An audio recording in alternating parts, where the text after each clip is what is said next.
ये 3 कानून के लिए किसान दिल्ली के बाहर खड़े हैं और सरकार इनसे बात करने के बजाय, सिचुएशन को रिजॉल्व करने के बजाय उनको धमका रही है, पीट रही है, एनआईए का प्रयोग कर रही है, उनको डिस्क्रेडिट करने की कोशिश कर रही है।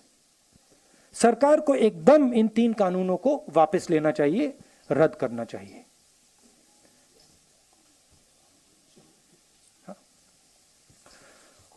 और आज जो हो रहा है शंभू बॉर्डर पे, जो सरकार इन पे आक्रमण कर रही है, को मार रही है, ये बिल्कुल गलत है। तो यहां आपने देखा होगा कि उनके जो सलाहकार हैं रणदीप सुरजेवाला, जो कि कांग्रेस पार्टी के प्रवक्ता भी हैं, वो उनकी बगल में बैठे हैं।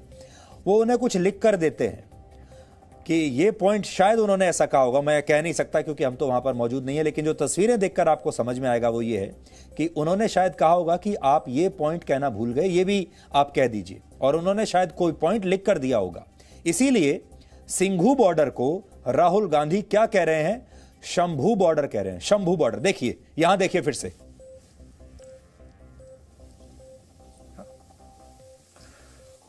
और आज जो हो रहा है शंभू बॉर्डर पे, जो सरकार इन पे आक्रमण कर रही है, को मार रही है, ये बिल्कुल गलत है।